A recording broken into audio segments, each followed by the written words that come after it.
ಕಲಬುರಗಿಯಲ್ಲಿ 2024-25ನೇ ಸಾಲಿನ ಪಿಸಿ ಹಾಗೂ ಪಿಎನ್ಡಿಟಿ ಕಾಯ್ದೆ 1994ರ ಕುರಿತು ಹೆಣ್ಣು ಮಗುವನ್ನು ಉಳಿಸಿ ಓದಿಸಿ ಕಾರ್ಯಕ್ರಮದ ಕುರಿತು ಕಲಬುರಗಿ ವಿಭಾಗೀಯ ಜಿಲ್ಲಾ ಮಟ್ಟದ ಅಧಿಕಾರಿಗಳ ಅರಿವು ಕಾರ್ಯಾಗಾರ ಏರ್ಪಡಿಸಲಾಗಿತ್ತು.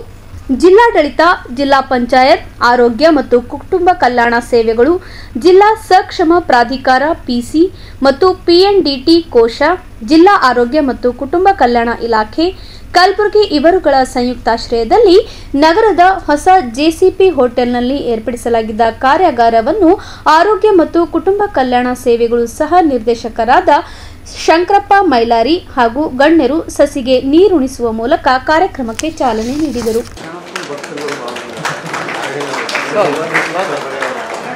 ಬಳಿಕ ಮಾತನಾಡಿದ ಅವರು, ಭ್ರೂಣ ಹತ್ಯೆ ತಡೆಗಟ್ಟಲು ಅಧಿಕಾರಿಗಳು ಯಾವ ರೀತಿ ಕ್ರಮ ಜರುಗಬೇಕು, ಕಾನೂನು ಪರಿಪಾಲನೆ ಮಾಡುವ ಕುರಿತು ಅಧಿಕಾರಿಗಳಿಗೆ ತಿಳಿ ಹೇಳಿದರು. ನಂತರ ಮಾತನಾಡಿದ ಜಿಲ್ಲಾ ಆರೋಗ್ಯ ಮತ್ತು ಕುಟುಂಬ ಕಲ್ಯಾಣ ಅಧಿಕಾರಿಗಳಾದ ಡಾಕ್ಟರ್ ಶರಣಬಸಪ್ಪ ಖ್ಯಾತನಾಳ್ ಅವರು, ಹೆಣ್ಣು ಮಕ್ಕಳನ್ನು ಉಳಿಸಿ ಬೆಳೆಸುವ ನಿಟ್ಟಿನಲ್ಲಿ ಅಧಿಕಾರಿಗಳು ಕಾರ್ಯಪ್ರವೃತ್ತರಾಗಬೇಕಿದೆ. ಇತ್ತೀಚೆಗೆ ಭ್ರೂಣ ಹತ್ಯೆ ಪ್ರಕರಣಗಳು ಹೆಚ್ಚುತ್ತಿದ್ದು, ಅದನ್ನು ತಡೆಯುವ ಕಾರ್ಯ ಅಧಿಕಾರಿಗಳು ಮಾಡಬೇಕು ಎಂದು ಕರೆ ನೀಡಿದರು. PCPNDT ಆ್ಯಕ್ಟ್ ಈ ಕಾರ್ಯಾಗಾರ ಏನಂತಂದ್ರೆ ಹೋದ ವರ್ಷವೂ ಇಲ್ಲೇ ಒಂದು ವಿಭಾಗ ಮಟ್ಟದ ಒಂದು ಕಾರ್ಯಾಗಾರ ಜರುಗಿತ್ತು. ತಮಗೆಲ್ಲ ಗೊತ್ತಿದೆ, ಈ PCPNDT ಬಗ್ಗೆ ನಾವು ಎಷ್ಟು ಕಲಿತರೂ ಕಡಿಮೆನೇ. ಮೇನ್ ನಮ್ಮ ಉದ್ದೇಶ, ನಮ್ಮ ವಿಭಾಗ ಮಟ್ಟದಲ್ಲಿ ಸೆಕ್ಸ್ ರೇಷಿಯೋ ಇನ್ನೂ ಏನಂತಂದ್ರೆ ನಾವು ಅಂದ್ಕೊಂಡಷ್ಟು ಏನಂತಂದರೆ ಸೆಕ್ಸ್ ರೇಷಿಯೋ ಆ ಪ್ರಮಾಣದಲ್ಲಿ ಇಲ್ಲ. ಇನ್ನೂ ಏನಂತಂದರೆ ಕೆಲವು ಕಡೆ ಅಂತಂದ್ರಕ್ಕಿಂತಲೂ ಲಿಮಿಟೆಡ್ ಬೆರಳೆಣಿಕೆ ಅಷ್ಟೇ ಮಾತ್ರ. ಅಂಥ ಕಡೆ ಏನಂತಂದರೆ ಈಗಲೂ ಏನಂತಂದರೆ ಇನ್ನೂ ಈ ಸೆಕ್ಸ್ ಡಿಟರ್ಮಿನೇಷನ್ ನಡೀತಾ ಇದೆ. ಅದರ ಬಗ್ಗೆ ಸ್ವಲ್ಪ ತಾವೆಲ್ಲ ಜಾಗೃತರಾಗಬೇಕು. ಆದಷ್ಟು ನಮ್ಮ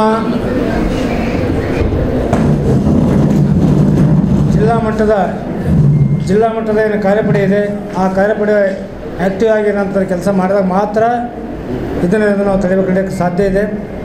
ಆದಷ್ಟು ನಾವು ಸೆಕ್ಸ್ ರೇಷಿಯೋ ಏನಂತಂದ್ರೆ ಇನ್ಕ್ರೀಸ್ ಮಾಡಬೇಕು. ನಮ್ಮ ಹೆಣ್ಣು ಮಕ್ಕಳೇನಂದ್ರೆ ರಕ್ಷಣೆ ಮಾಡಬೇಕಾಗಿದೆ.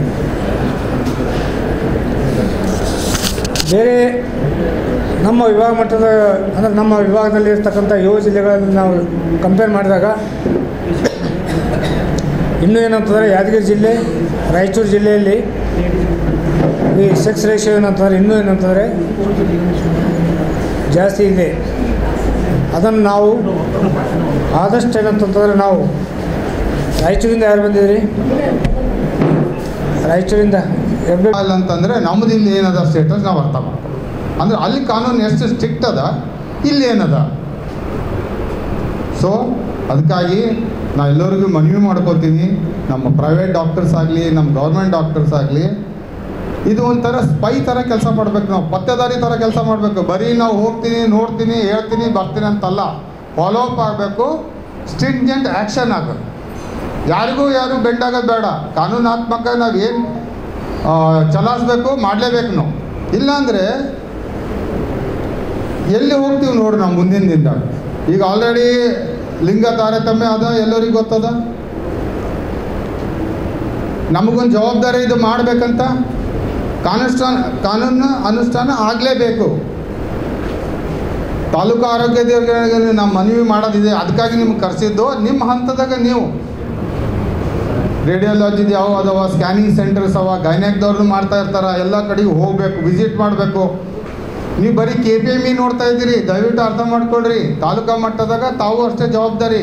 PCPNDTದು ನೀವು ಒಂದು ಚೆಕ್ ಲಿಸ್ಟ್ ತೊಗೊಂಡು ಹೋಗಬೇಕು, F ಫಾರ್ಮ್ ನೋಡಬೇಕು. ಒಂದು ನಿಮಿಷ.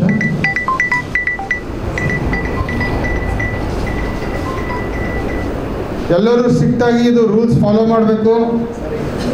ಮೆಸೇಜ್ ಹೋಗಬೇಕು, ತಾವು ಏನು ವಿಸಿಟ್ ಕೊಟ್ಟಿದ್ದು ಪೇಪರ್ದಾಗ ಹೋಗಬೇಕು, ಪ್ರೆಸ್ದಾಗ ಹೋಗಬೇಕು, ಮೀಡಿಯಾದಾಗ ಹೋಗಬೇಕು. ಒಂದು ಫಿಯರ್ ಫ್ಯಾಕ್ಟರ್ ಆಗಬೇಕು. ಇದು ಒಂದು ಟೀಮ್ ಅದ.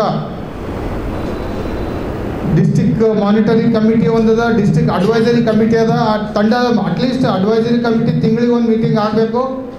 ಮಾನಿಟರಿಂಗ್ ಕಮಿಟಿ ಅವ್ರ ಜವಾಬ್ದಾರಿ ತೊಗೋಬೇಕು. ಯಾರು ನೀವು ಪ್ರೈವೇಟ್ ಇರಲಿ ಗೌರ್ಮೆಂಟ್ ಇರಲಿ, ಇದು ರೆಸ್ಪಾನ್ಸಿಬಲ್ ನೀವು ಫೀಲ್ ಮಾಡಬೇಕು, ಹೋಗಬೇಕು, ವಿಸಿಟ್ಸ್ ಮಾಡಬೇಕು, ಏನು ನ್ಯೂನತೆ ಅದ ನೋಟಿಸ್ ಕೊಡಬೇಕು. ಎಷ್ಟೋ ಕಡೆ ಇನ್ನೂ ಪೋರ್ಟೇಬಲ್ ಮಷಿನ್ಸ್ ಅದಾವ, ಇರಬಾರ್ದವು. ಸೊ ಈ ಕಾರ್ಯಕ್ರಮದಾಗ ಭಾಳಷ್ಟು ಟೆಕ್ನಿಕಲ್ ಪರ್ಸನ್ಸ್ ಇದ್ದಾರೆ, ಎಕ್ಸ್ಪರ್ಟ್ಸ್ ಇದ್ದಾರೆ. ಅವ್ರು ಏನು ನಿಮಗೆ ಹೇಳಿರ್ತಾರ ಅದನ್ನು ತಾವು ಕರೆಕ್ಟಾಗಿ ತಿಳ್ಕೊಂಡು ನಿಮ್ಮ ಜಿಲ್ಲೆಯಲ್ಲಿ ನಿಮ್ಮ ತಾಲೂಕದಲ್ಲಿ ಇದು ಅನುಷ್ಠಾನಗೊಳಿಸಬೇಕು. ಸೊ ಇದು ಒಂದು ಕಾರ್ಯಕ್ರಮಕ್ಕೆ ನೋಡಲ್ ಅಧಿಕಾರಿಗಳು ಕರೆದು ನಮಗೆಲ್ಲ ಸನ್ಮಾನ ಮಾಡಿ ಮತ್ತೆ ನಮ್ಗೆ ಮಾತಾಡೋಕೆ ಅನುಕೂಲ ಕೊಟ್ಟಿದ್ದಕ್ಕೂ ಧನ್ಯವಾದಗಳು. ಮತ್ತು ಕಾರ್ಯಾಗಾರದಲ್ಲಿ ಆರೋಗ್ಯ ಮತ್ತು ಕುಟುಂಬ ಕಲ್ಯಾಣ ಇಲಾಖೆ ಉಪನಿರ್ದೇಶಕರಾದ doctor AS Rudrawadi, doctor Sharanabasappa Ganajalkhed, doctor Ranoji Mane, doctor Pooja, doctor Chandrashekar, doctor Radha, doctor Shivasharanappa MD ಸೇರಿದಂತೆ ಅನೇಕರು ಭಾಗವಹಿಸಿದ್ದರು.